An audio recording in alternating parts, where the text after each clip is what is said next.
Hey guys, this is JJ Outlaw. And T Outlaw. And we're the co-hosts of the Gourmet Goober podcast. Let me ask you something. Have you guys ever thought about starting your own podcast? Yes. I know when we were starting to get this podcast off the ground, we had a lot of questions, right? Like, how do we record an episode? How do we get our shows and all those apps that people like to listen to? And more importantly, how do we make money from the podcast, right? Well, the answer to every one of these questions is really simple. Anchor. Anchor is a one-stop shop for recording, hosting, and distributing your podcast. Best of all, it's 100% free and ridiculously easy to use. And now, Anchor can match you with great sponsors who want to advertise on your podcast. That means you can get paid to podcast right away. In fact, that's kind of what we're doing right now. We're reading this ad, right? Mm-hmm. We love Anchor. Anchor has made it really simple to start the Gourmet Goober podcast.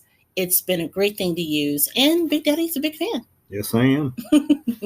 So if you wanted to start a podcast and make money doing it, just go to anchor.fm/start. That's anchor.fm/start to join me, Big Daddy, and the diverse community of podcasters already using Anchor. Again, that's anchor.fm/start. We can't wait to hear your podcast.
This is JJ Outlaw. And this is T Outlaw. And we are back with a new episode of the Gourmet Goober podcast.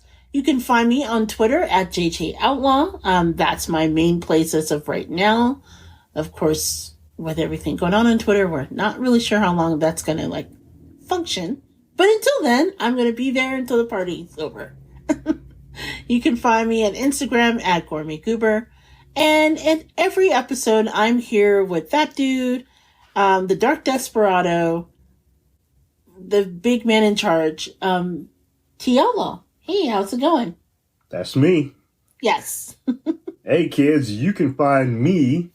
I still tweet, at least for today, on Twitter at T Outlaw. That would be TOUTLAW because I can spell.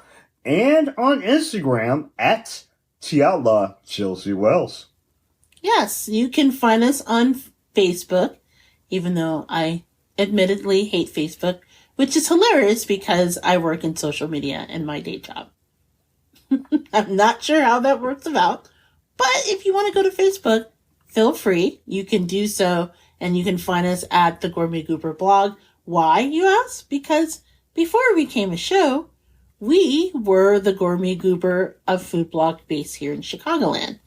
Which, by the way, did you know that we will be turning 10 years, the Gourmet Goober, as of next month? Did you know that? No, I did not. Yes. We're an OG of food blogging people. And, of course, we turned that into a show. Speaking of that, the show, which put a pin in that, I'll go back and share some really cool news in a minute.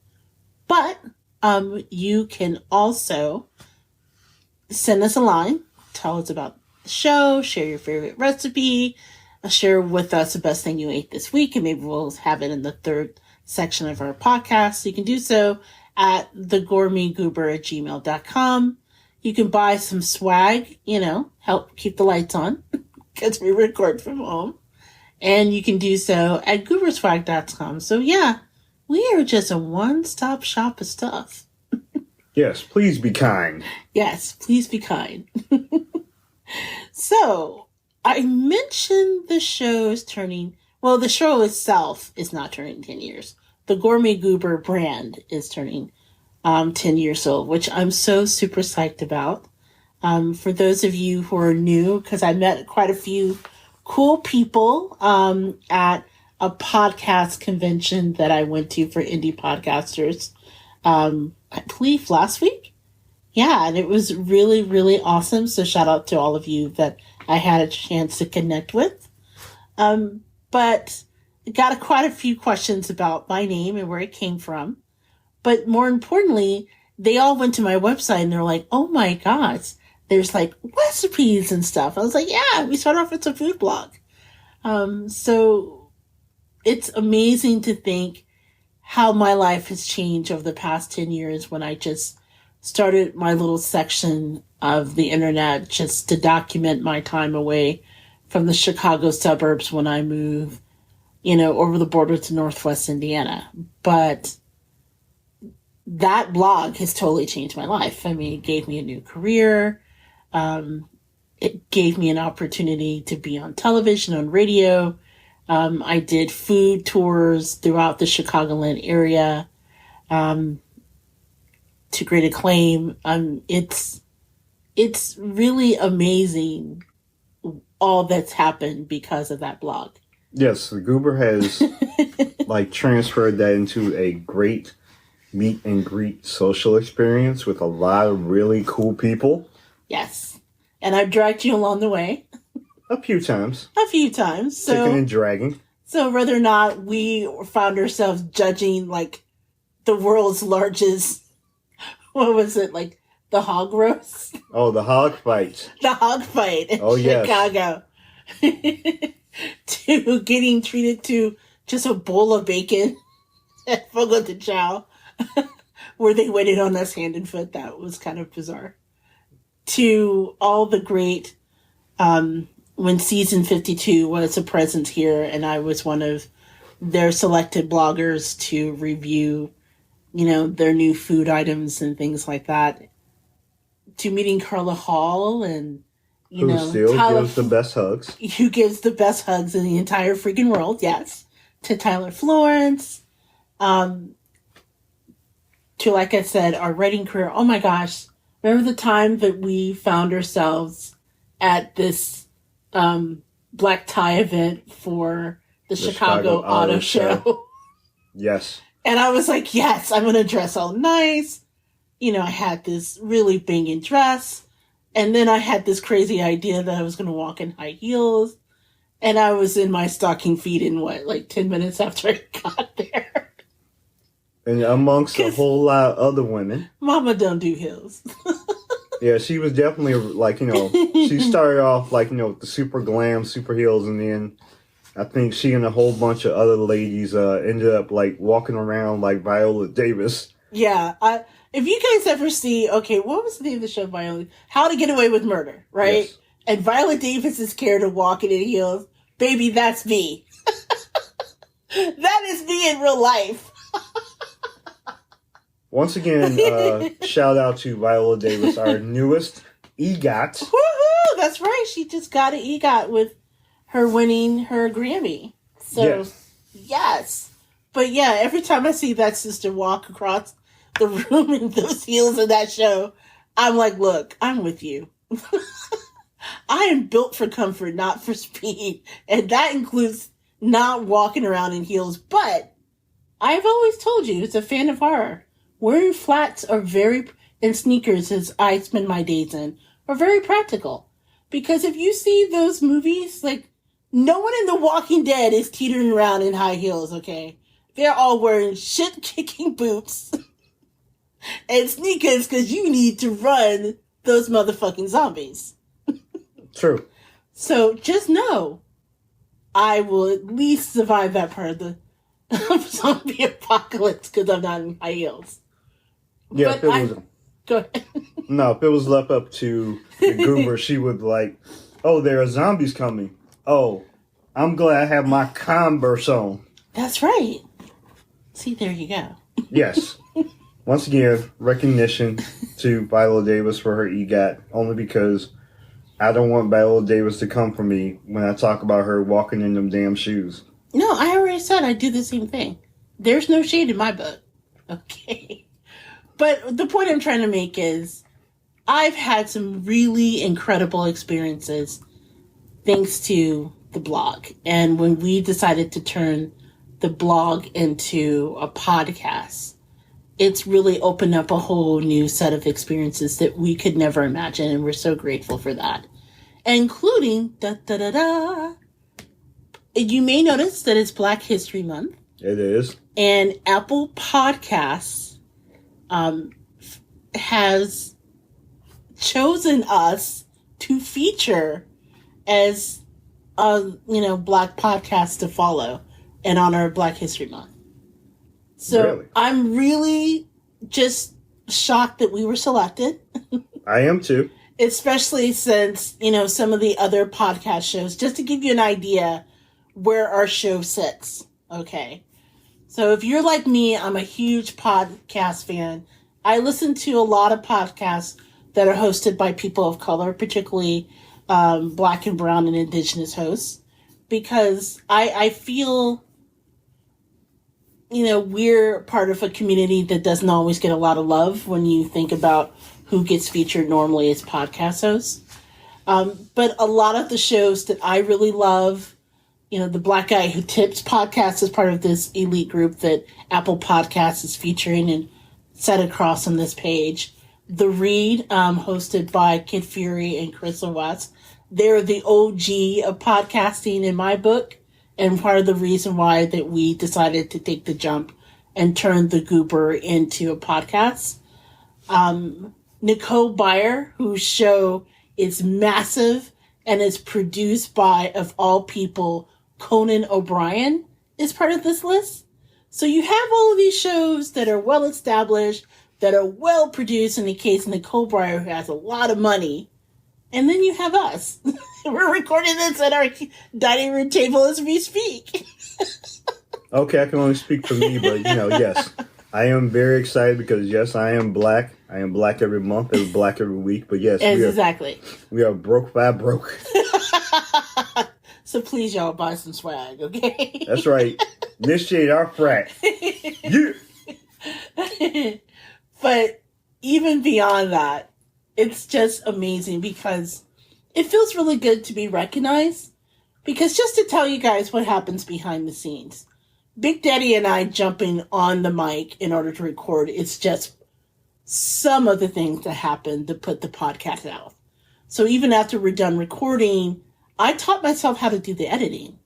I found out how to take out an alarm a couple of weeks ago and just completely edit it out. And I was like, dude, I feel like Superwoman. I give her a great deal of credit because if she can take out all of the doggy producers' barks and whines and screams, hey, you earn your stripes. Yes. But beyond that, everything from planning, because we do have a production meeting. I know sometimes you listen to our show and it just seems like, oh, those people are just literally off the rails. And sometimes it is. But believe it or not, there's a method to our madness. And we put that together all week long. So from deciding what topics to discuss to even the images that gets placed on social media, the uploads that I do for our YouTube page to our website and keeping that up to date. Yeah, I'm pretty much, we're like a 2-person party over here. 1.5. So the idea that, why would you say 1.5? 1.5. I'm just here, to look good. I'm the trophy husband.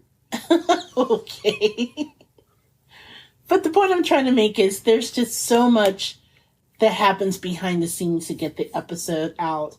And then keep in mind, some podcasters have the luxury of this being their main job. We both have jobs that we have to do. We both have 40-hour weeks. So we negotiate all of that behind the scenes with full 40-hour weeks that we do. And then, yeah, it's a lot. So So to be honored with those shows, it really was a wonderful surprise. So you guys can check it out. It's in the In Everything section at Apple Podcasts. I'll put a link of it to the show notes. And we just want to say thank you, Apple, for recognizing us. And certainly the listeners that are out there that probably brought us to Apple's attention, we're very, very grateful to you as well. So thank you. Thank you so much. And we like to say to Apple, we give you such thanks for putting us, in that spot and recognizing us. We really appreciate it, and we will do our best to stay black as much as we can. Well, I don't think Apple has anything to do that. Okay, whoever put it together and recognized us, thank you. We just go be black whether or not. I mean, that's just is. Yeah, I can't really change that.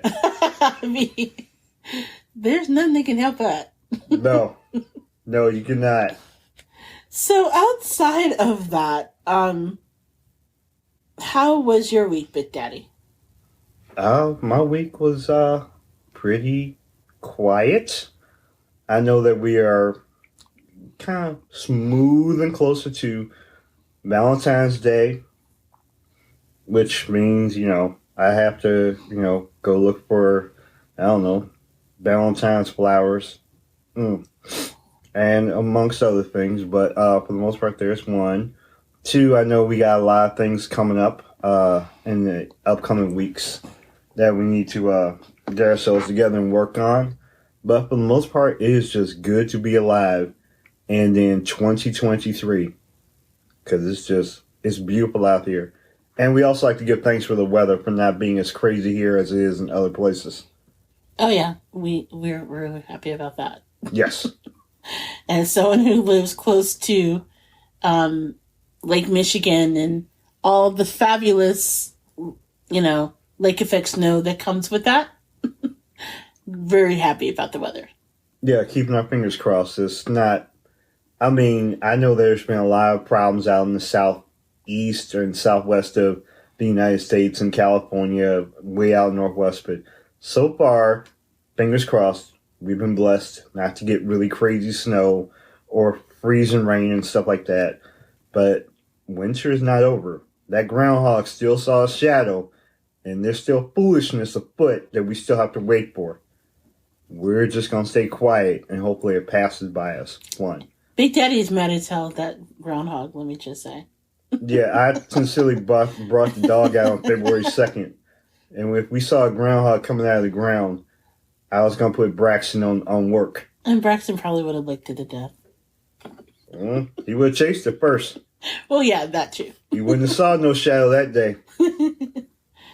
So, the Super Bowl is also coming up for you too, right? That is correct. The Super Bowl 57 between the Kansas City Chiefs and the Philadelphia Eagles. Now, I'm not going to be watching because we've talked about it before. I'm not an NFL fan for a number of reasons, but I know that you love football. So, Is there anyone in particular you're going to be cheering for? No. Pretty much once the Titans. Of course, the Bears, were never going to be in it because they have the number 1 pick in the NFL draft unless they find a way to trade that away. But no, I don't really have a favorite. I know I have family in Kansas City. I have 1 or 2 friends in Philadelphia.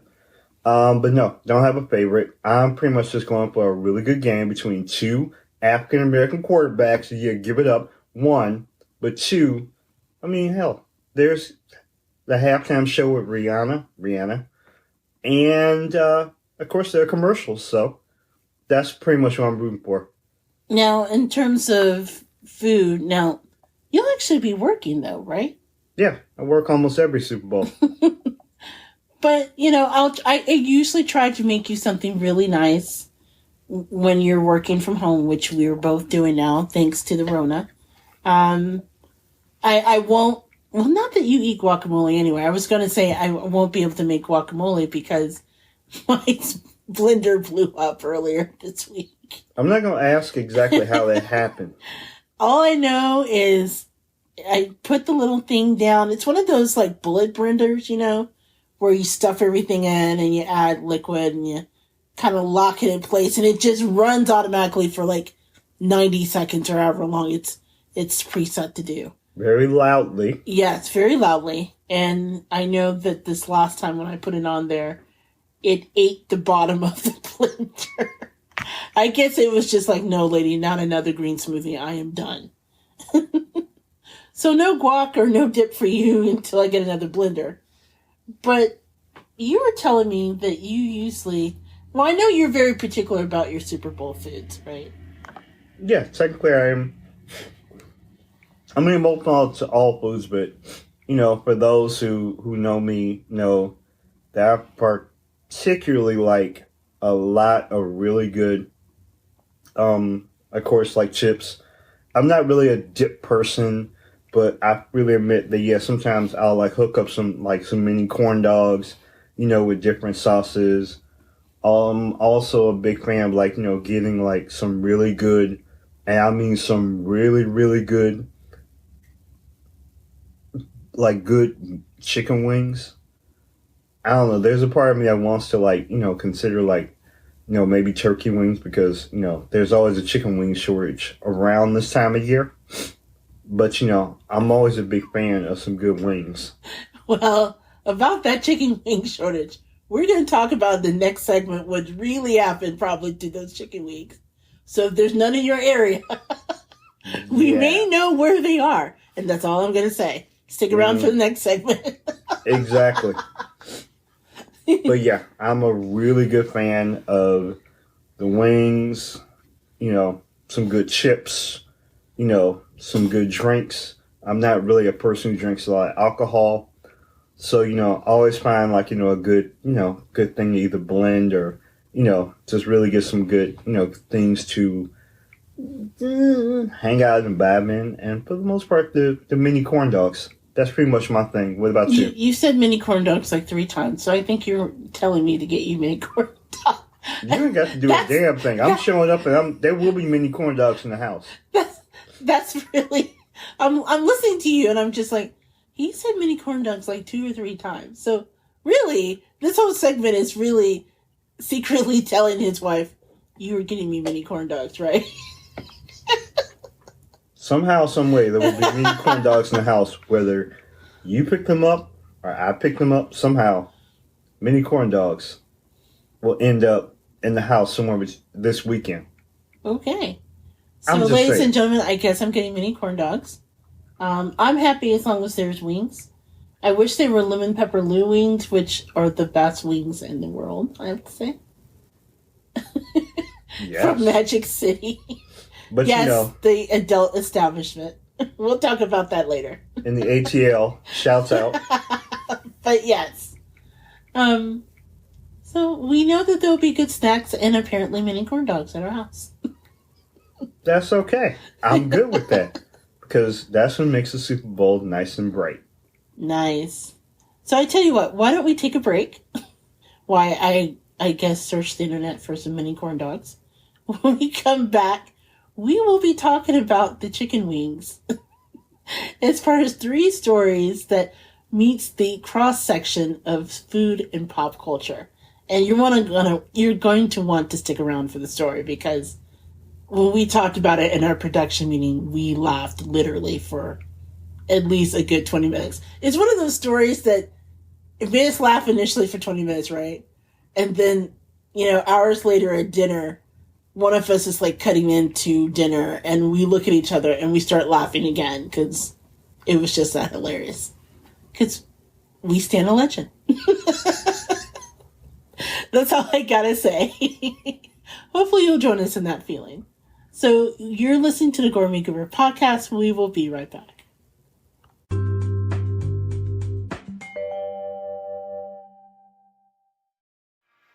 Hi, I'm Carrie. And I'm Emily. And we're the hosts of A Dark Cup of History, a spin-off series to our regular podcast, A Nice Cup of History, where we dive headfirst into the weird and paranormal aspects of the world we all live in. If you want to know your woman in red from your woman in white, or precautions to take against demonic dolls, and just where to go to find Black Shuck on a moonlit night, why not give us a listen? Together we talk about the dark, creepy, and downright terrifying parts of our history and folklore, as well as what you should do if you ever encounter any of them. Interested? Come and find us on Buzzsprout, Apple iTunes, Spotify, Stitcher, Pandora, iHeartRadio, and pretty much anywhere else you'll get your podcasts. So turn on the lights, grab a blanket and some rock salt, And let's get dark.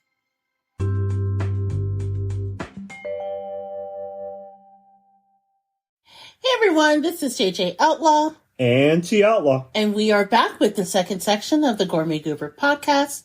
This is what we call What's Eating Us, where we share 3 stories that sit at the intersection of food and pop culture. Sometimes they make us laugh, sometimes they make us think. I have to say,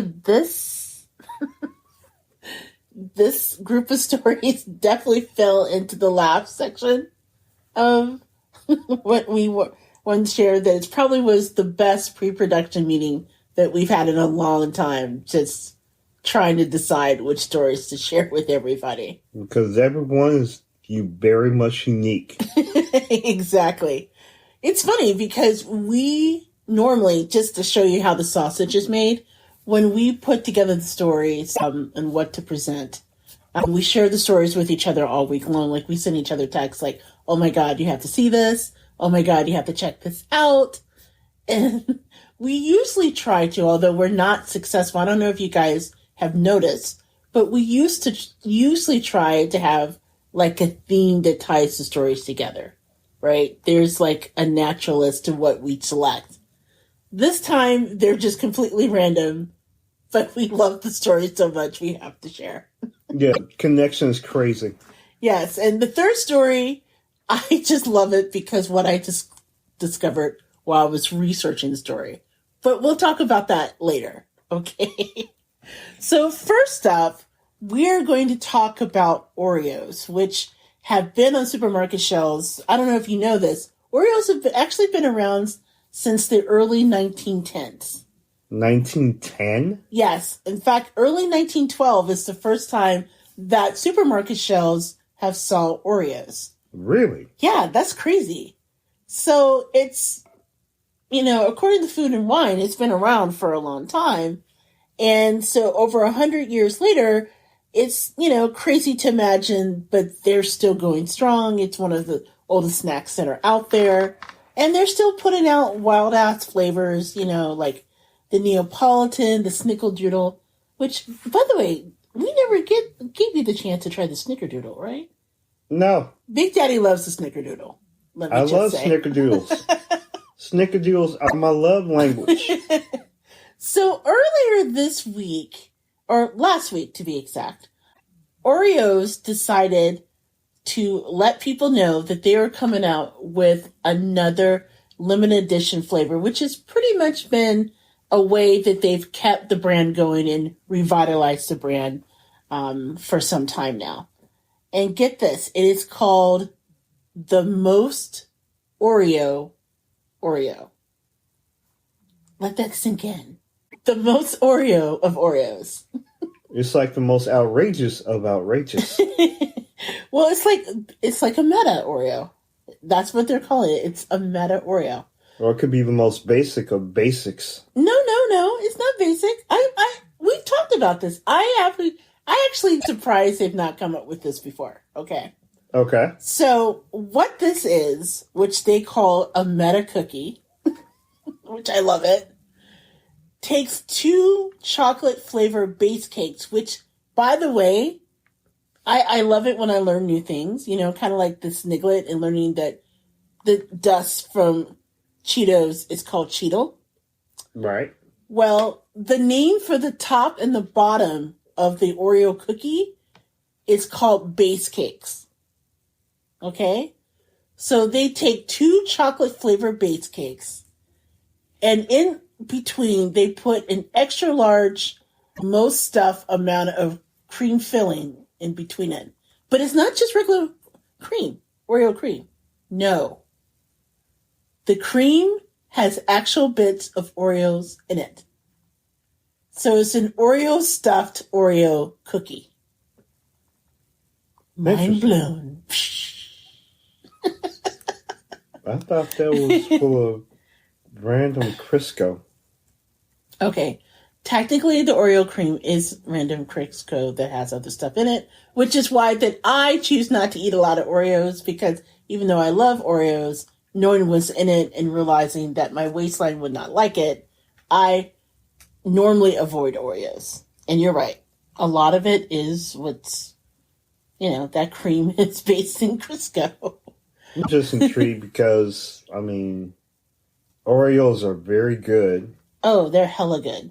And they usually are used or, crunched up to make, concoctions that are, made in other bakery dishes.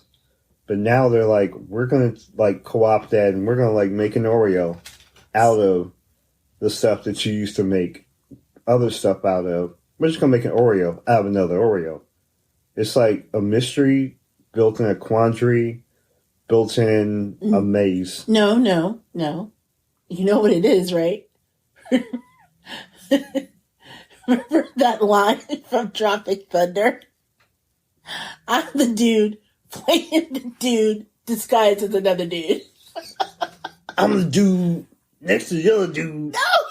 Playing by the other dude disguised as the dude. I'm that dude. You always get the line wrong. Okay, you guys. So did he. He didn't get it wrong. It's his line. I know. We're obsessed with Tropic Thunder. Oh my God, Big Daddy. That's another conversation for another day. Robert Downey Jr., if this ever gets to you, your character in that movie is so wrong and yet so funny. We stand a legend. Okay? But I'm the dude playing the dude. Big Daddy will quote that all the time, but then he gets it wrong all the time. Yeah, but it's so much fun if you just take it all the way around. But yeah, it was just scary because of what he had to do to become the character. But at the same time, yes, it was one of the craziest movies out there. But anyway. So it's kind of like that. Yes. So, okay. So the Cookie Enough is mind-blowing. But then what they decide to do is they're using the cookie to launch something that is called the Oreoverse, which is its online metaverse experience. So you go to the Oreoverse where you can play cookie-themed games and try for a chance to win a grand prize of $50,000. $50,000. So imagine how many Oreos you can buy with $50,000. Quite a bit. You can buy a car and slap the word Oreo. That is true. It'll still be a better idea than when the Miami police decided to. Oh my God! Did you see that? For Black History Month, they decided to do a Black History Month police car. The Miami police did. Okay, I know this foolishness is about to be a thing. Yo, it even has kente cloth on it. Oh, good Lord. I make it stop, Daddy. I know. I saw that and I was like, please don't celebrate with us. You are not allowed to celebrate Black History Month with us. No, go back to your regularly scheduled lives. Leave us out of that. But anyway, I guarantee you the car that you came up with the Oreo for $50,000, probably a better idea. And you can pick up other Oreos for any money left over from the $50,000. That is true. So, according to Julia Rosenblum, who is actually an Oreo senior brand manager, they did this because Oreo is a cookie that begs to be played with, and so we wanted to create new opportunities for our fans to connect with each other and share that playful spirit. And the more Oreo cookie, oh my God, say that 3 times fast. The most Oreo cookie gives fans a new way to playfully engage with us. So if you wanted to actually check it out, I'll put a link to the cookie, or I'll put a link to the Oreoverse itself. And we looked at it before we hopped on the mic. Yes. A lot of it, okay, I'm just going to talk for me. I don't really understand the appeal of the metaverse because they've tried versions of the metaverse before, like real life, and it just seems like an updated version of IRC when we were in college. That's a shot way back from the past. Yes. That said, if you wanted to go to it, it does look pretty cute. So there's like a giant thing of milk that you can dunk your Oreos in, and yeah, there's just a whole bunch of features and games you can go on it. The most Oreo cookies, they've started pre-registering so you can order yourself because it's a limited time offer. I think it's only offered at Walmart and Target. As of the recording of this podcast, if you go to walmart.com, they're sold out. But I didn't tell you this, right? There's still some available at Target. You can't pick them up in your local stores yet, but you can have them shipped to you. Guess who's getting their own most Oreo? Dude, are you clapping next to the mic? But yes, you. I ordered one because, dude, I can't not have a most Oreo cookie. I want the experience. Yeah, we at least need to partake of it and speak about it in a future episode. Only for research, of course. Exactly. Only for research. Yeah, this is because we're foodies here at the Gourmet Goober podcast, and we know that not everyone can get their hands on the most Oreo. And we'll put a link again in the show notes, so if you want to try to score your own, you can. These limited edition ones need to go really fast. That said, we'll try and share our thoughts. I agree. I concur.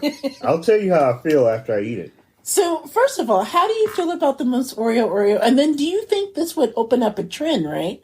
So, maybe, I know you came up in, like, our production meeting, like, the most pizza. It's where they'll have a pizza stuffed with another pizza.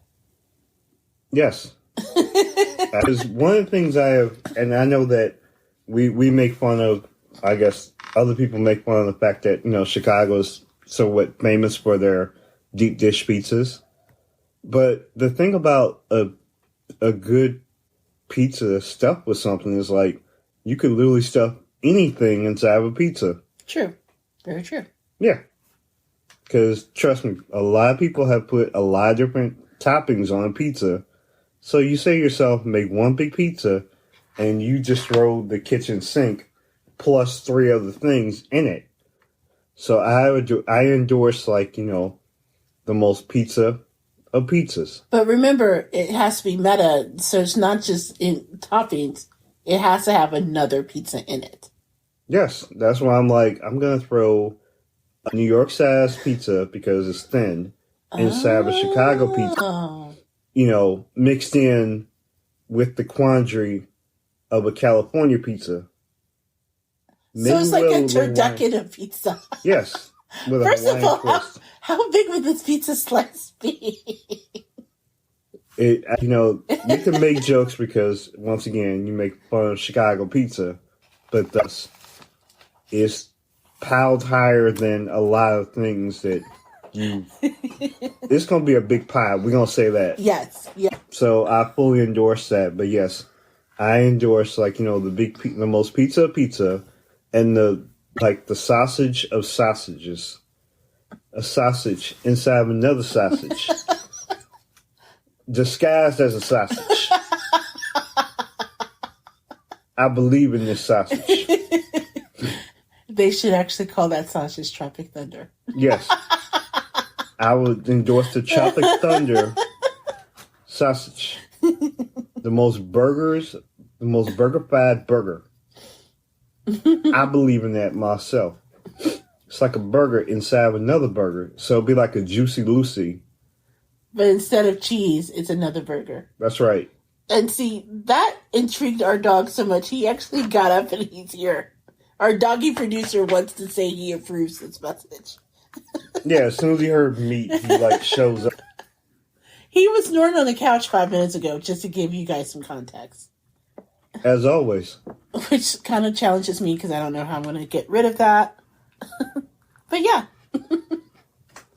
So thank you, Oreos, for creating something that is so crazy that we will have to try to report back to everybody because we're helpers. Yes, we are. And I'm also going to reveal the other confession I have about Oreos. What? I have a confession about Oreos. Where did this come from? I never. No, I've always had it since I was real little, but I don't know if I'm going to reveal it.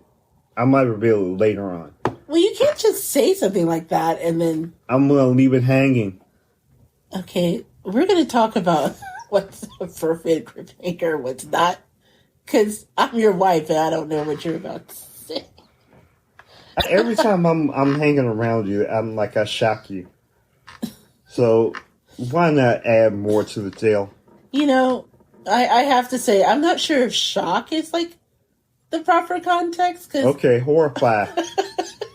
Horrify might be closer to it. Like when we watch Purple Rain, I'm like, wait, you're not cheering for the kid? How do you watch the movie and cheer for the time? Because they're a tremendous funk man that was upstaged by a petulant, rocker dude with daddy issues. So I fear just like discovering that about you will further make me wonder why we got married, and maybe I should have asked more questions. Yes, I would say so. But if you want to hint, this kind of goes back to our ice cream cone discussion. I don't know if people understand. I've never shared the ice cream cone discussion. Okay. We'll talk about it later. Okay. To be continued. So, outside of that, the second story, because normally I try to do a bridge between stories. There is no bridge. We are including this story because it literally made us laugh for 15 minutes. Because as we talk about standing a legend, this next person is truly in my heart of hearts. While she is incarcerated. The real MVP. So this is the story that actually took place in a Chicago suburb of Harvey, where a former official in a school district named Vera Liddell, she's actually the former director of food services at Harvey School District 152.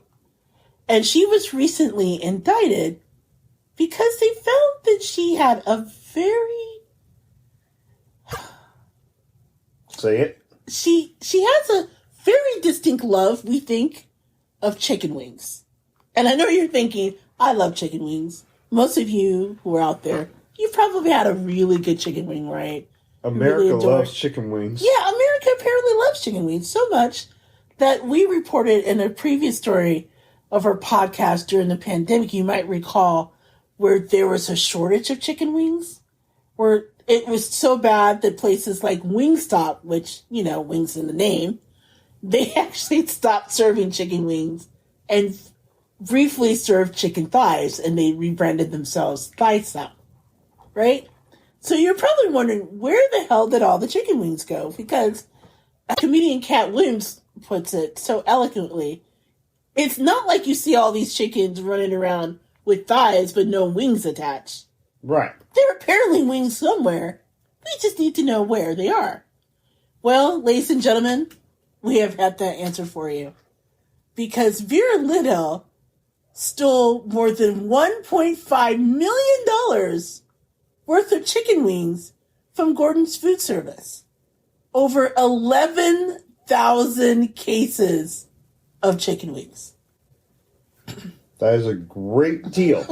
Let me emphasize, a great deal of chicken wings. 11,000 cases of chicken wings. Now, this alleged scheme actually happened during the height of the COVID pandemic, where I don't know, because I know that a lot of schools around the country, they were fighting closures related to COVID, but Illinois were not one of the schools, right? So they closed their schools on state order and was mostly done by virtual learning. So despite the fact that children were learning remotely, from July 2020 to February 2022, she placed hundreds of unauthorized orders for food items. including 11,000 cases of chicken wings alone, for which the district was billed more than $1.5 million through school district vendor Gordon Food Service. The purchases were made separately from legitimate orders made by the school district. Okay. So Gordon Food Service believed that all the purchases were authorized, and they billed the district for everything. And the district paid the bills, including the one for the unauthorized service purchases. But what happened was, in January, they conducted an audit. Of course they did. And that's when they discovered, like, yo, we're over $300,000 over our annual budget, with the school year being only half over. What's going on? So surveillance video showed that she would show up at Gordon's Food Service to pick up the food orders and leave with them in a district cargo van. So not only did she steal the chicken, but she, quote unquote, borrowed the van to legitimize the order. She borrowed the company vehicle Yeah. and took, picked up these purchases. Now, here's the kicker, okay? If this is not insane enough, the school district doesn't even serve chicken wings to students because they contain bones. That's right. Think about it. When you were a kid, if you have children, if you went to school yourself, when was the last time when you were in school that you had chicken wings? You never have chicken wings. They usually have, like, the boneless kinds, right? The nuggets. Right. Because kids could choke on them. This is like Scottie Pippen. Like, I'm not paying for the bones. Well, apparently the city of Harvey did. Literally paid for the bones. So, they don't even do it. And then the crazy part still, they don't know what she did with 11,000 cases of chicken wings.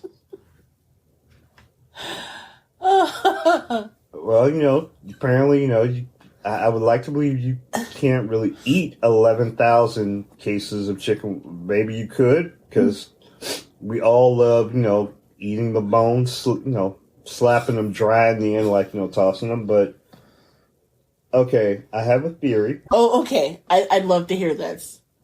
Okay, this is insider information from me, but...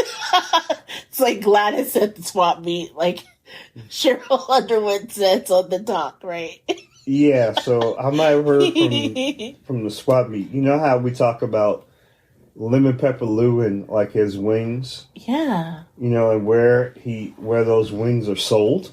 Okay, so I admit that in my younger days, there's a club in Harvey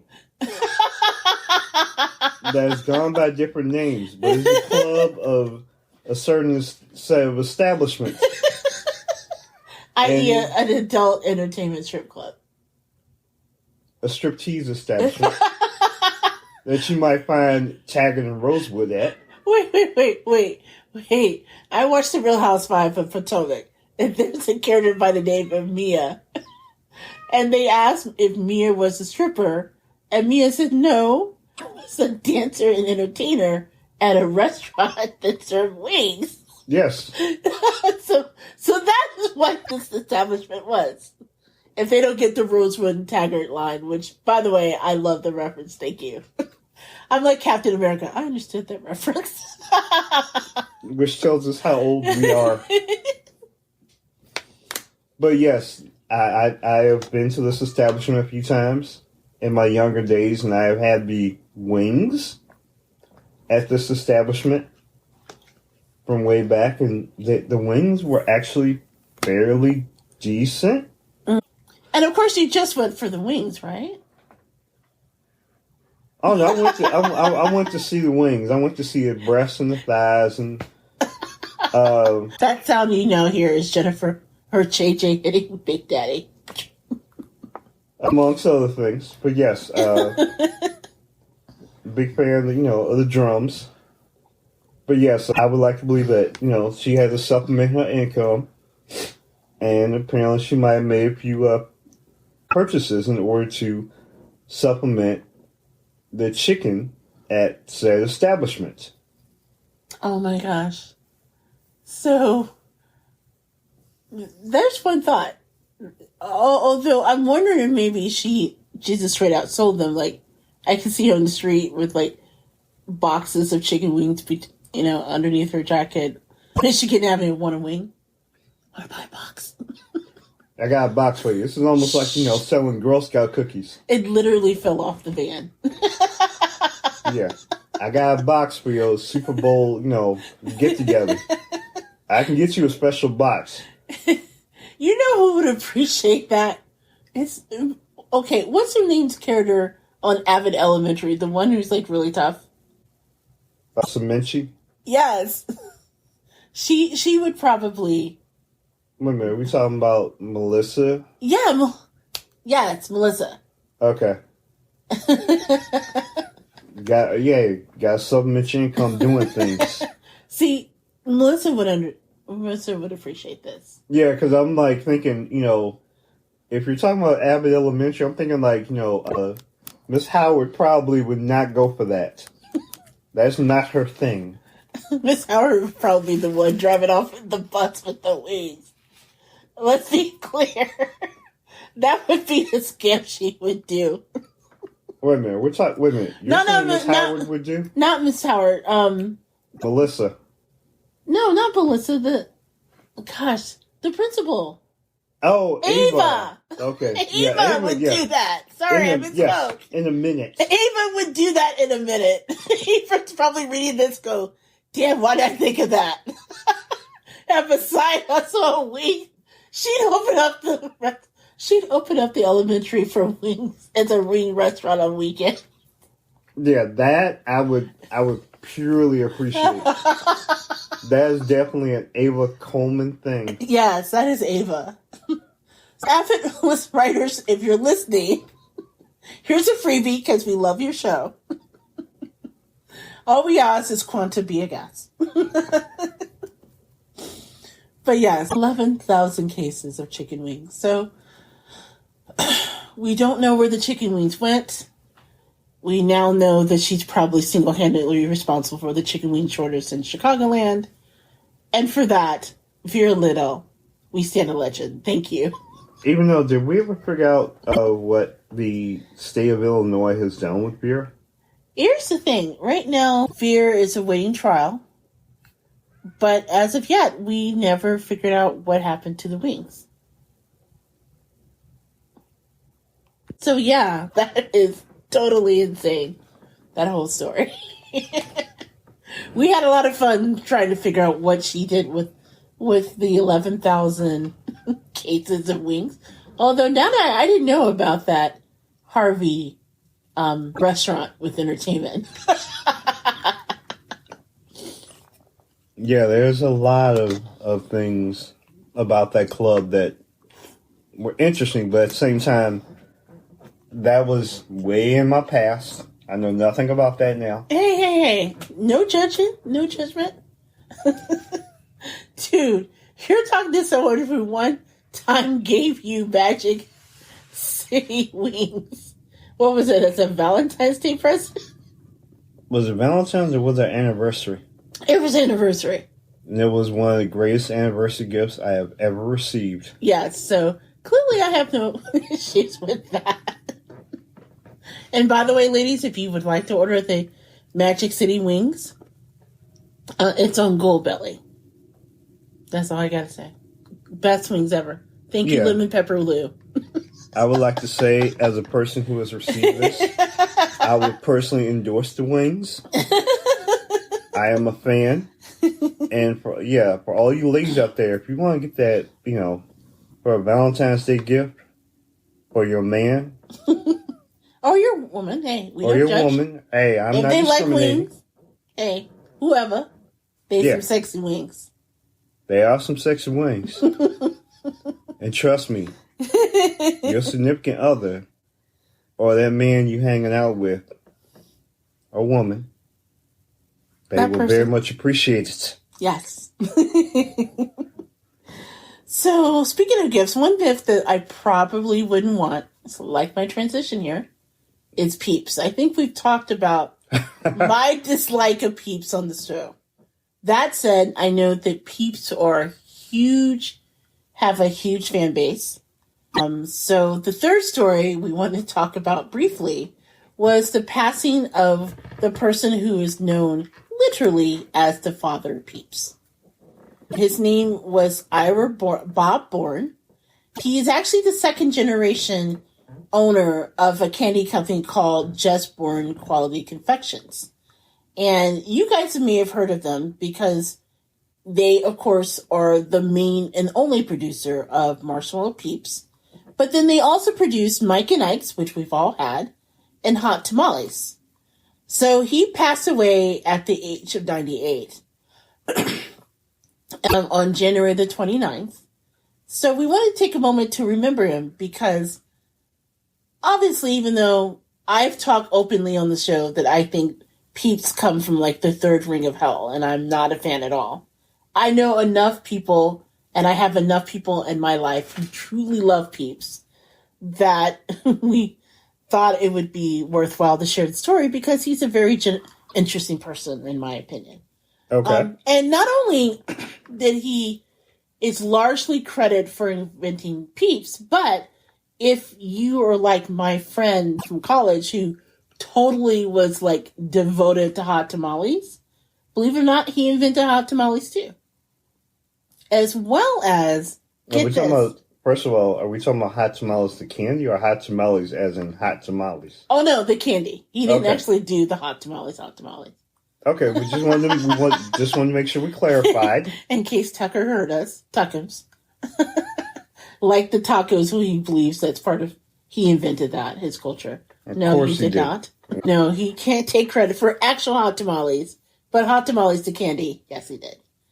And he also was an engineer, that he was really smart with machinery because it used to be, I guess, that they made Marshmallow Peeps by hand, and it took 27 minutes to make 27 hours, to make a single box of Marshmallow Peeps. And so he got in there, designed the machinery to mass manufacture the Peeps, and it went from 27 hours per box to just 6 minutes per box. 6 minutes is still a pretty large time to make one box of Peeps. Yeah, but when you think about the massive drop in, what it takes to produce one from 27 hours to 6 minutes, that's still an improvement. Gotta give him his roses for that.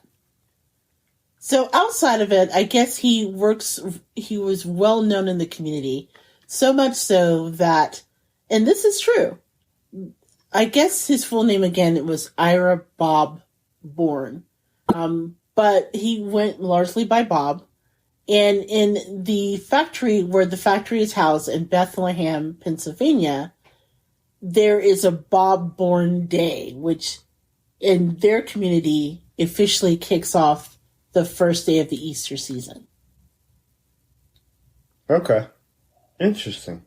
Yeah. So I thought it was kind of interesting. I mean, so how exactly do you celebrate Bob Bourne Day?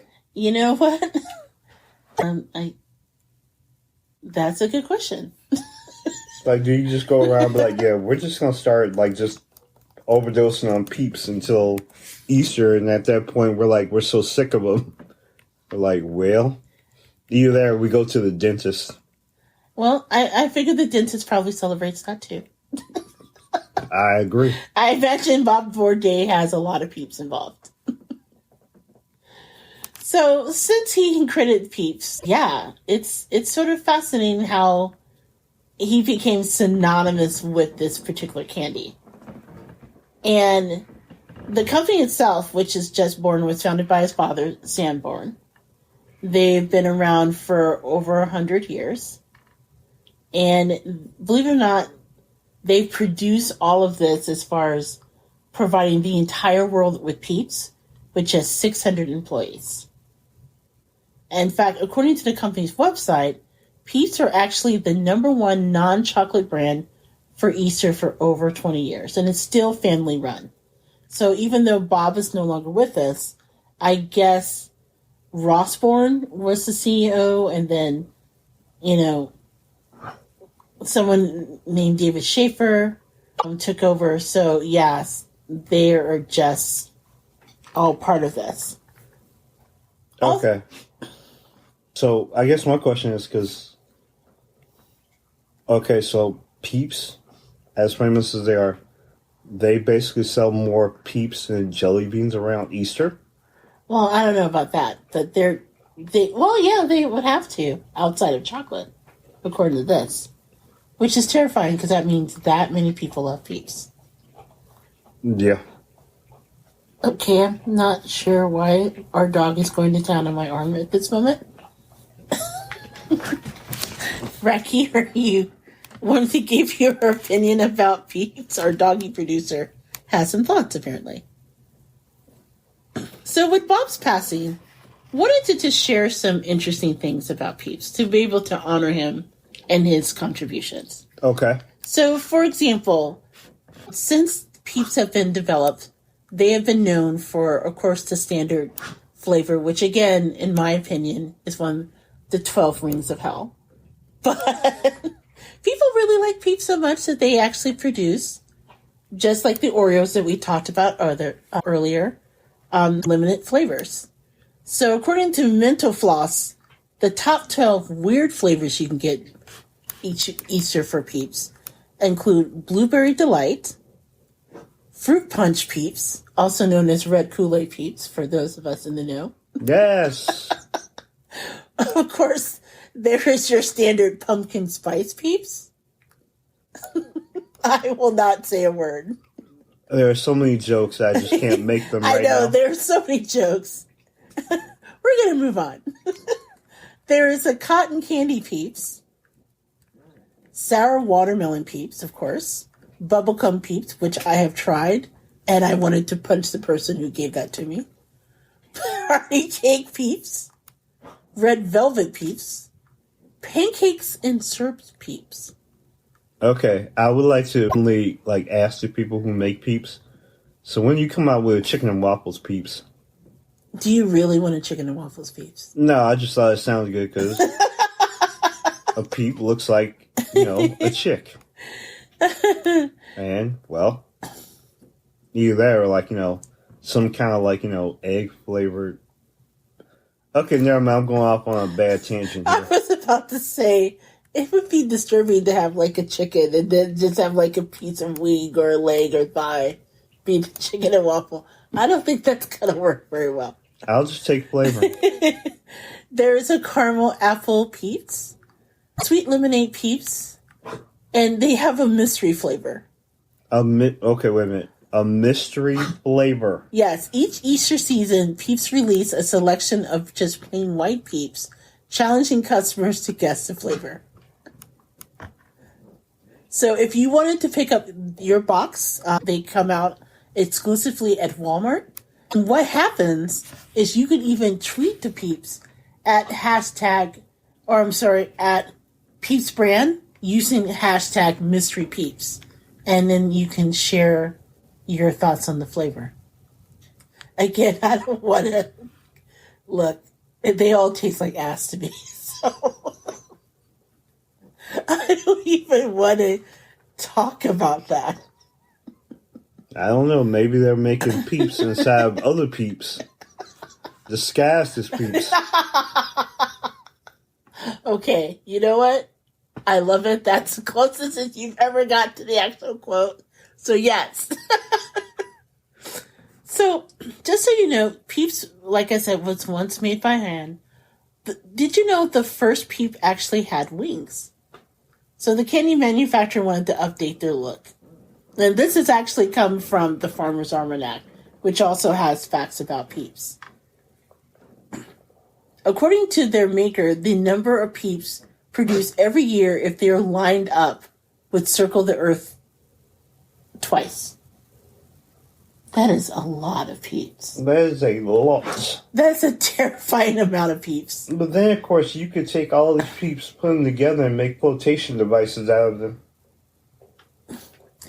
Now, to answer your question about the Peeps and how they used to celebrate it, in Bethlehem, Pennsylvania, where Peeps were born, Peeps are so popular that they do not drop a ball every year on New Year's Eve. They drop a giant Peep. Is a Peep edible? I'm not really sure. But they drop a giant Peep. I like that. It's the annual dropping of the Peep. Exactly. As you're watching a big yellowish looking confection just drop, and you're like, ooh. Have you ever eaten a Peep frozen? Actually, no. Have you? It's interesting with ice cream. I will say that. You know what? That might be a way to tolerate a Peep.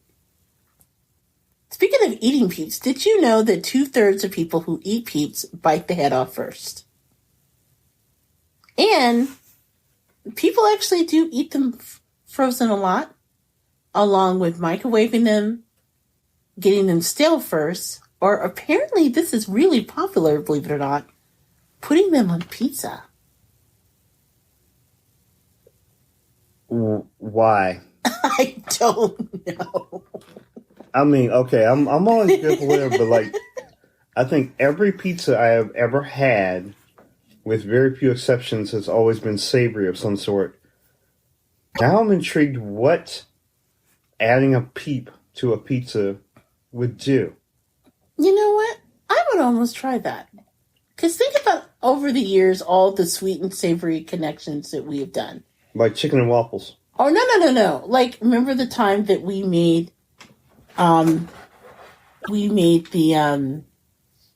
the peanut butter burger, the peanut butter cheeseburger. Yes. Yes. For those of you who don't know, we started off as a food blog. And so over the years, we have actually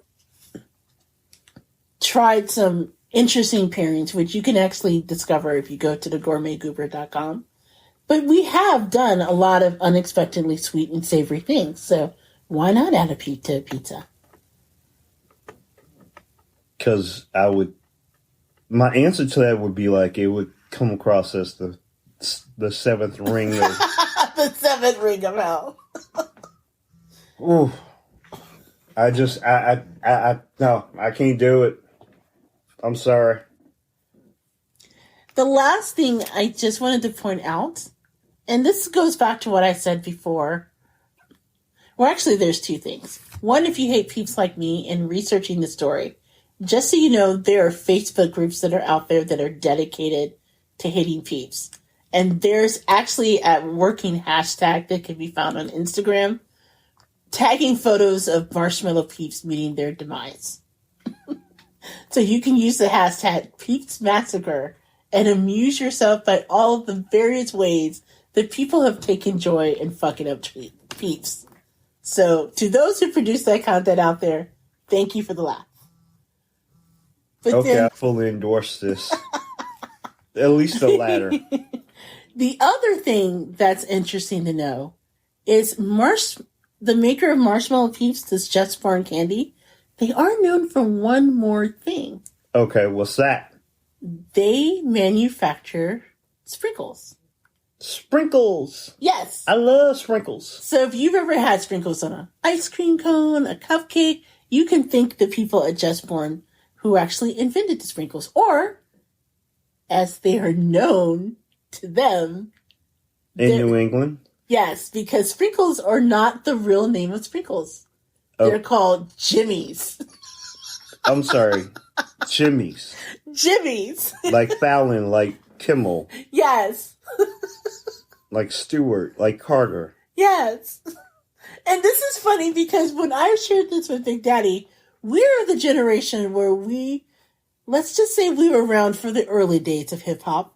And Jimmy's had another name when we were kids. Well, they went back. They were, what's our word here? They basically, Jimmy was a colloquialism. For a condom. Yeah. Yeah. The J, the M, the M, the Y. Yeah. Yeah. So when we read that, we both literally laughed for 15 more minutes at our production meeting.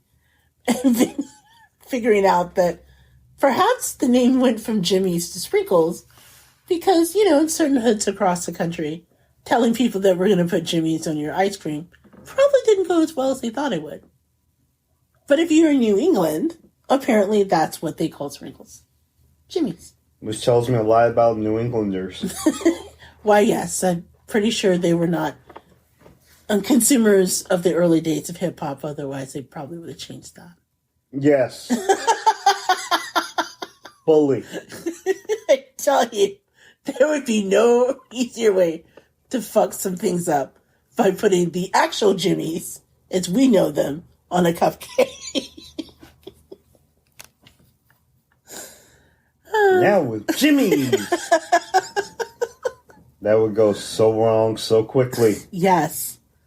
So for all of us here, thank you for inventing the sprinkles. That makes up for you creating the peeps. And thank you for changing that name. And for Bob, thank you for at least creating a treat that, even though I don't appreciate, apparently thousands of people, or millions of people around the world definitely do. So I tell you what, we are going to take a break, and then when we come back, we're going to close out the show, we always do, talking about the best thing we ate this week. So you're listening to the Gourmet Goober podcast. We will be right back.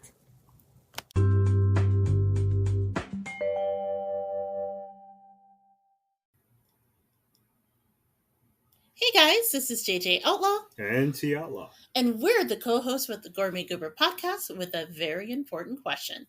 Are you a little gourmet or a lot wretched? Or maybe you consider yourself gumbo worthy. Hey, if the answer is yes to any of those questions, then you need to tell the world with your very own Goober swag. From mugs and aprons to t-shirts and sweatshirts, it's the perfect way to show your love for the Gourmet Goober podcast and, help us keep the lights on in the process.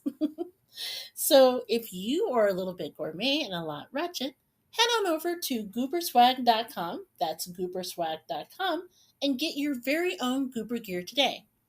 Tell them Big Daddy sent you. That's right. Tell them.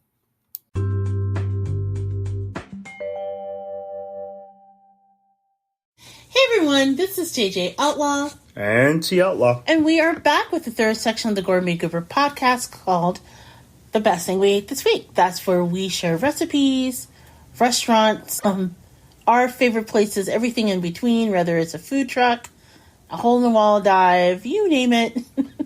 If there's good food there, we will tell you about it. So this week, we will be sharing, it sounds like 2 recipes, which is weird. Okay. Well, we normally don't do it that way, but that's just how it kind of worked its way out. Well, I tell you what, why don't you start first? Okay. And then I will share my choice. Okay.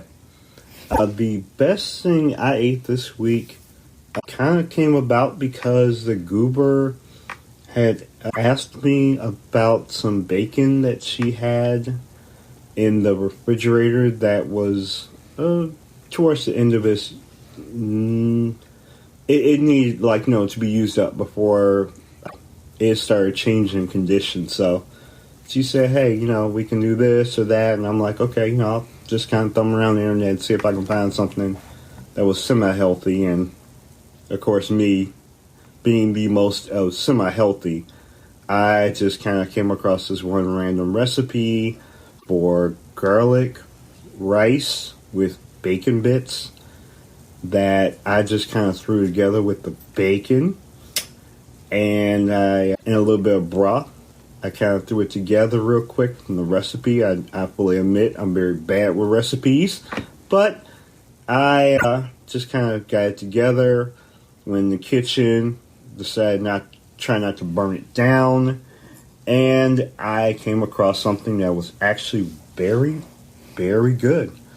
Now, take it for granted, yes, it involves bacon, and it was filling, because it also used white rice, and I'm usually a brown rice person, but for the most part, it was absolutely delicious to me, and the best thing I ate this week.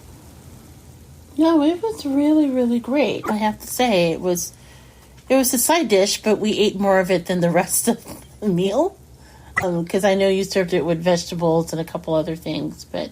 Yeah, I tried to stay healthy, but at the same time, yes. Hey, you put in vegetables. For you, that is work. Yes, it was. I had to do what I gotta do, but I usually I'm not a side dish person because usually I'm like dealing with the protein, but for the most part, I actually made it through in one piece. So it was the best thing I ate this week. Now, did you follow a recipe, or did you just use the recipe as a base and just kind of went from there? Because I do that all the time, where I start with the recipe and then it's just sort of like a happy accident that it turned out as great as it did.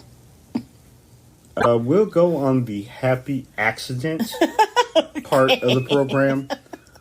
There are things that I usually don't do. Like usually my rice when I make it is always separate. I never really until I have to, because I'm always bad with making rice, that I just put it together and the happy accident occurred. So that was the best explanation I could give you. That is a good point, because normally when it comes to stuff like that, you don't like mixing your food. Like, he's very much a separate rice kind of thing. Like when I make him gumbo, when I used to travel all the time and make gumbo, the gumbo, like the soup, the stew base, or whatever you want to call it, the gumbo part, is supposed to be eaten with the rice. And you always ate them separately. Like, I could never understand why I would make you a whole week's worth of gumbo and it would be gone in like 2 days. And then I realized, oh, well, I just ate that and the rice separately. No, the rice is supposed to help stretch the gumbo. Like, you never figured that out. So the idea that you serve me a rice dish that's all mixed together, I have to admit, I was kind of impressed with that. No, that is growth. No, if someone serves me gumbo, with the rice mixture involved, yeah, I eat it and I that's enjoy the way it. it's supposed to be eaten.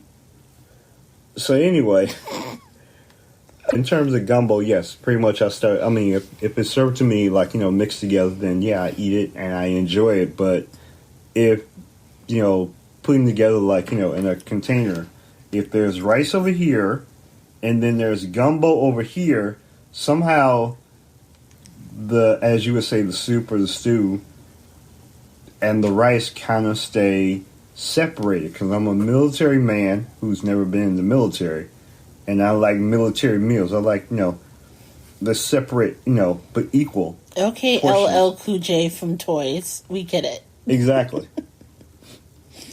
Well, my choice for the best thing we ate this week actually was a recipe that I made, and I will be sharing that recipe on our website because I love it that much.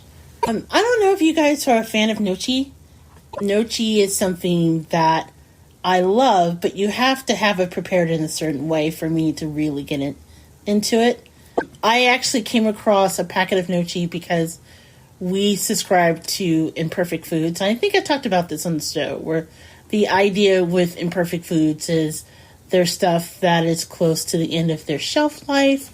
Maybe there's extra food that would have been destroyed, for example, and they repackage those items and sell it to consumers to help eliminate waste. Now, I recently learned that they were acquired by another company that does the same thing, Misfits Foods. So if you guys are listening and think, oh, that sounds like Misfits Foods, that's because, one, it is the same idea, and two, Misfits Foods, I guess, recently acquired Imperfect Foods. So, hey, what I'm talking to you would definitely affect you as well if you're a part of that. So, I like Imperfect Foods because, again, it helps me get, fruits and vegetables and healthy things shipped to us, especially a lot of items that, unfortunately, due to where we live in our neck of the woods and the Midwest, we don't always get our hands on. So in this case, one of the great items that they packed in my box that I kept was the gnocchi. And I thought, what would go great with gnocchi? Well, I prepared a creamy chicken and spinach gnocchi.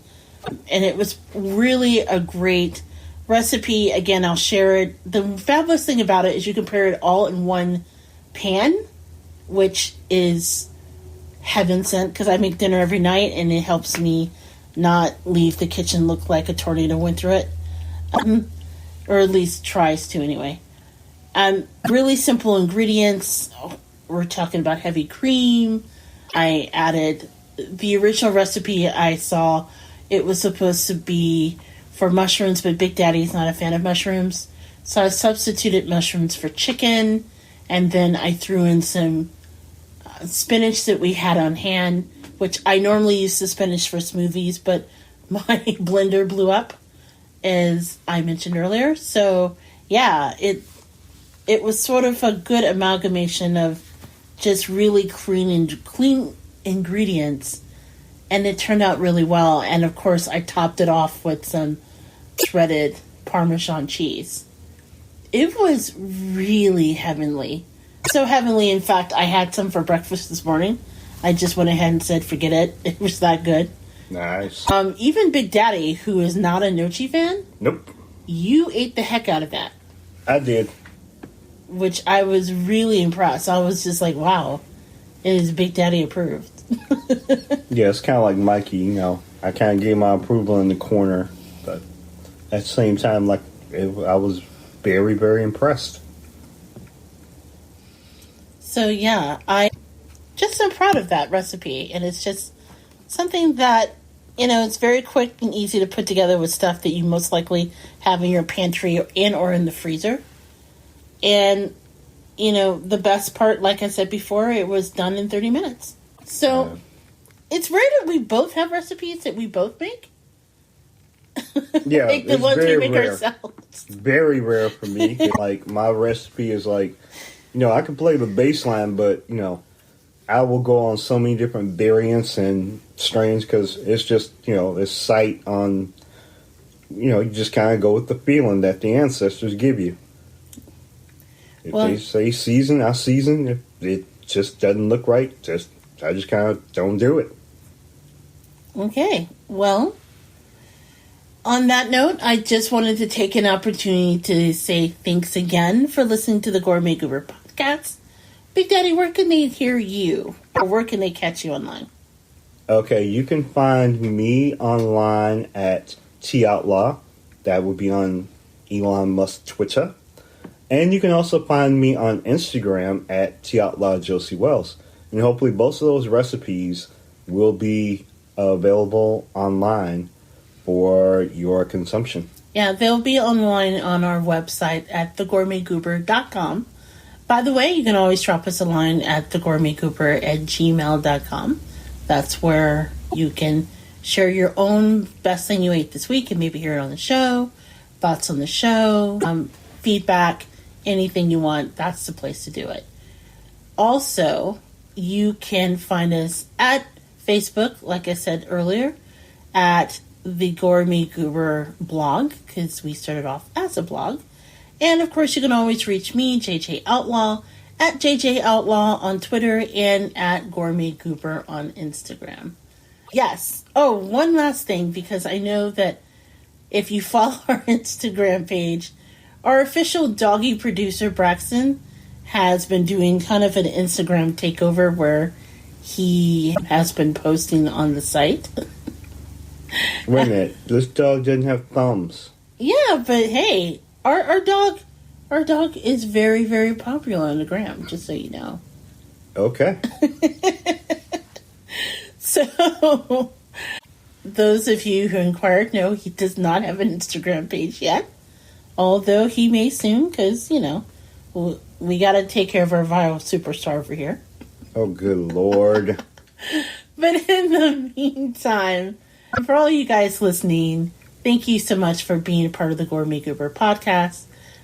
Oh, go ahead and check us out. By the way, I know I mentioned it earlier as far as us being featured on Apple Podcasts, so thanks again for that.